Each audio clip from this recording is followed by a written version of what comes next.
Hello everyone. So guys पांच ऐसे छोटे छोटे एक्सप्रेशंस कह लीजिए, छोटे छोटे फ्रेजेस कह लीजिए, कुछ इडियम फ्रेज से भी उठाकर लाया हूं जो आम जिंदगी में इस्तेमाल होते हैं दोस्तों। तो चलिए सबसे पहले शुरू करते हैं। पहले इडियम से, इसका नाम है bring a lump to one's throat. यहाँ जो वंस है इसका मतलब है my throat, your throat, his throat, her throat. जैसे अगर मैं बोलूँ that something brought a lump to my throat, तो आप once की जगह my, his, her इस तरीके से बात करेंगे।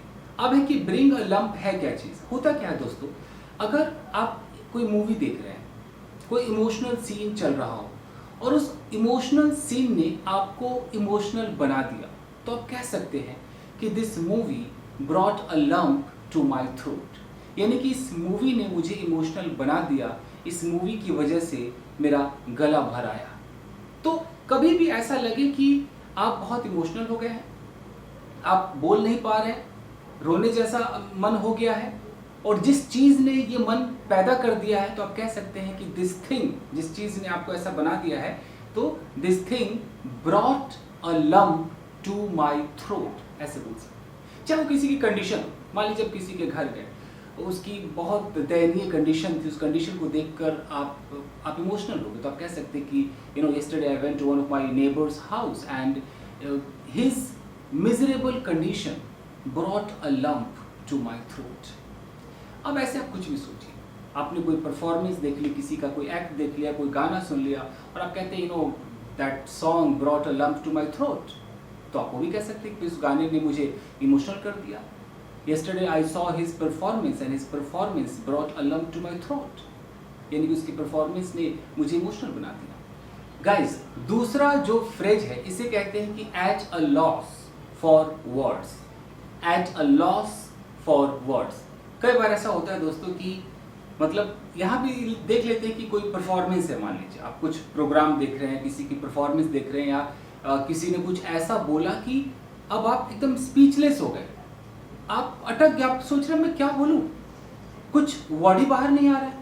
वहां पर आप कह सकते हैं कि आई am at a loss for words. At a loss मतलब एकदम खो गया हूं, कुछ समझ में नहीं आ रहा है, शब्द नहीं मिल रहे। कहते हैं कि यार मुझे तो शब्द नहीं मिल रहे कि मैं क्या बोलूं।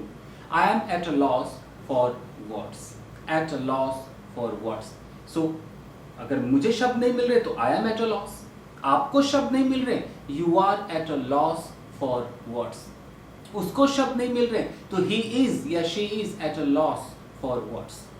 अब इस्तेमाल कैसे करेंगे, तो आप कोई भी आप परफॉर्मेंस देखिए, कुछ भी हो गया हो, आप कह सकते हैं कि my god I don't know what to say, I am at a loss for words, I am at a loss for words. मुझसे तो कुछ बोला ही नहीं जा रहा है, मुझे तो शब्द ही नहीं मिल रहे, मैं तो एकदम क्या बोलूं, मैं स्पीचलेस हो गया हूं। तो स्पीचलेस भी ठीक है, बट आप इसका भी इस्तेमाल कर सकते हैं, तो बहुत बेहतरीन है। तो कई बार ऐसा होता है कि पता नहीं यार मैं क्या कहूँ, यार मुझे तो शब्द नहीं मिल रहे, I don't know what to say, I am at a loss for words. Clear है? अगला देखते हैं गाइस, अगला जो टुकड़ा है, जो फ्रेज है, इसे बोलते हैं chalk a block.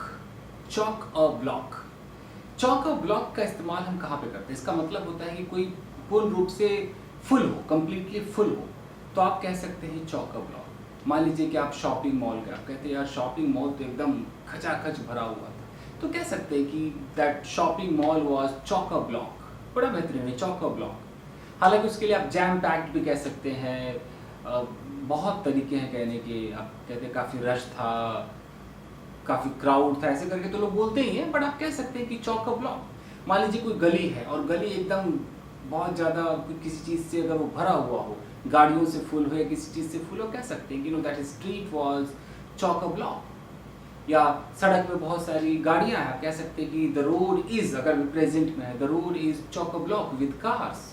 So chalk a block का मतलब है कि कंप्लीटली फुल है, किसी चीज से कुछ भी फुल है, भर गया है, एकदम खचाखच भरा हुआ है, तो चॉक अ ब्लॉक आप वहां पर इस्तेमाल करेंगे। अगला है गाइस स्टॉप शॉर्ट।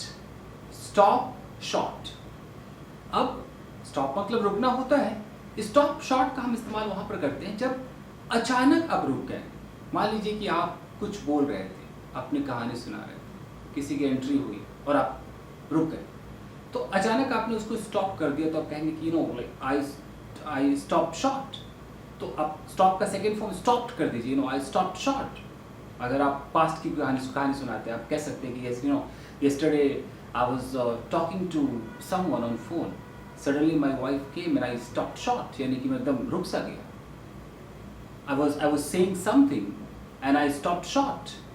तो स्टॉप शॉर्ट का मतलब कि मैं रुक गया। हालांकि आप सडनली ना ही बोले तो अच्छा रहेगा, क्योंकि स्टॉप शॉर्ट में अपने आप को सडनली वाली फीलिंग आ जाती है। आप कह सकते हैं कि yesterday I was going somewhere and I saw my friend, I stopped short। मैंने अपने फ्रेंड को देखा और मैं रुक गया, अचानक रुक गया। तो अचानक आप बोलते हुए रुक जाए, अचानक आप चलते हुए रुक जाए, अचानक आपने अपनी किसी एक्टिविटी को, आप कोई एक्टिविटी कर रहे थे, अचानक आपने उसको रोक दिया, तो आप वहाँ पर बोलेंगे स्टॉप शॉर्ट। हो सकता है आप खाना खा रहे हो और आपने किसी को देखा एंड यू स्टॉप शॉर्ट। अचानक सडनली से रुक जाना, एकाएक रुक जाना, तो आप वहाँ पर स्टॉप शॉर्ट का इस्तेमाल करें। आप कह सकते हैं कि yesterday I was having fun, I was enjoying, I saw someone and I stopped short। मैं एकदम अचानक से रुक गया। ये होता है स्टॉप शॉर्ट। अगला देखते हैं गाइस, अगला जो है इसे हम कहते हैं eight the sight of. Eight the sight of, अभी क्या होता है eight the sight of guys? इसको अगर हम ऐसे देखें, एट द साइट ऑफ का मतलब है कि किसी को देखकर, मान लीजिए कि किसी बंदे ने ब्लड देख लिया, खून देख लिया, और खून देखकर वो बेहोश हो गया। अब क्या बोलेगा कि आई फेंटेड, मैं बेहोश हो गया eight the sight of blood. Eight the sight of यानी कि देखकर, क्या देखकर?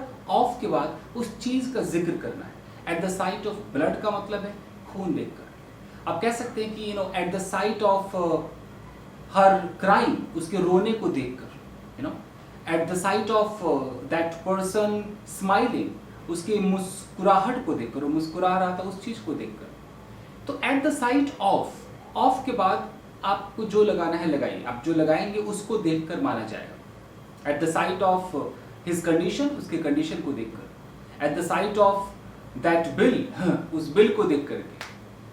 तो आप इस पे सेंटेंसेस बना सकते हैं, जैसे कि at the sight of blood I fainted, खून को देखकर मैं बेहोश हो गया। Eight the sight of the bill, bill को देख करके मैं चौंक गया, आई स्टार्टल्ड, बिल को देख करके। Eight the sight of her behaviour, उसके बिहेवियर को देख करके आई गॉट शॉक्ड, मैं सदमे में चला गया। तो eight the sight of something का मतलब है अपॉन सीइंग समथिंग, किसी को देख करके। जब आपने देखा, उसके बाद क्या हुआ आप दिखाइए।